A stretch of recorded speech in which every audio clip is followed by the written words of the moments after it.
Haleluya. Ndabasubije mu izina rya Yesu Kristo. Nifuje ko dusangira ijambo dusanga muri Yohana igice cya 14 umurongo wa 6. Vuga ngo Yesu aramubwira ati, "Ninjye nzira y'ukuri n'ubugingo, nta ujya kwa data ntamujyanye." Haleluya. Aha Yohana igice cya 14 umurongo wa 6 atubwira ngo Yesu ni inzira y'ukuri n'ubugingo, nta uzajya kwa se atamujyanye.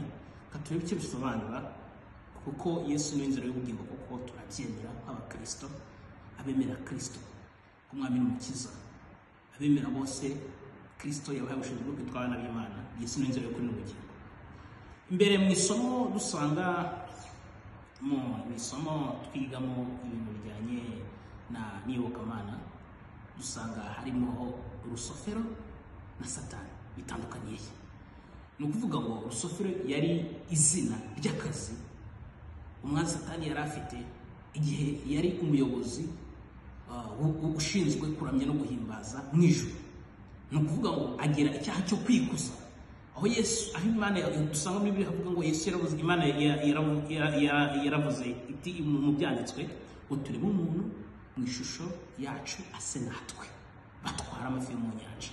Aho ngaho niho tubona ko Satani yagize ukwikuza, bati kuki muvuga ngo tureme umuntu nge mutanshizemo. Tureme umuntu dusanga bavugamo Trinite, ubutatu: Imana Data, Imana Mwana, Imana Mwuka Wera. Ni ukuvuga ngo aho ngaho Satani yahise agira ifuhe. Icyaha cya mbere tubona ni ikifuhe. Satani yagize ifuhe, aravuga ati kuki ngiye mu baremye umuntu butanshizemo, ariko bavugaga ubutatu.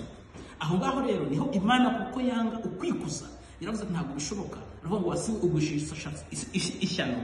Ubwo Satani akumanukiye n'umujinya mwinshi, amukira hano kuri iyi si.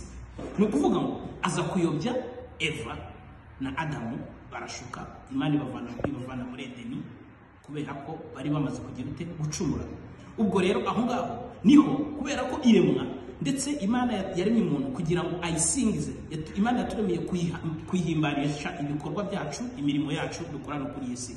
Umuntu amaze guhinduka mubi, niyo mpamvu uko Imana yakunze abari mwisi cyane byatumye itanga umwana wayo w'ikinege ngo umwizera wese atarimbuka, ahubwo ahabwe ubugingo buhoraho. Niyo mpamvu Yesu Kristo yaje kuducungura, azanga Adamu wa kabiri kugira ngo atubere icunguzo ko kuzabona ubugingo buhoraho, kugira ngo abamwemeye bose bazakire ubugingo buhoraho. Yesu ni inzira y'ukuri n'ubugingo rero, ntawe uzajya kwa se atamujyanye, kubera ko niwe mutwe w'itorero. Itorero rya Kristo kuba rikiri hano ku isi, nubwo hari benshi barimo kuri gucumura, nubwo hari benshi barimo kuva mu byizerwa, ariko itorero rya Kristo rifitiye kanini isi yacu, kubera ko itorero nirimara kugenda, isi yacu izahinduka iy'imibabaro gusa ndetse n'ibiborogo, ariko haracyari ibyiringiro, kuko Yesu ashaka gucungura abantu be, kandi twemere twese Yesu Kristo ko azaza kwima ingoma, tuzimana nawe, kuko niwe nzira y'ukuri n'ubugingo. Ndakwifuriza kumwizera, natwe tumwizerere hamwe. Shalom shalom.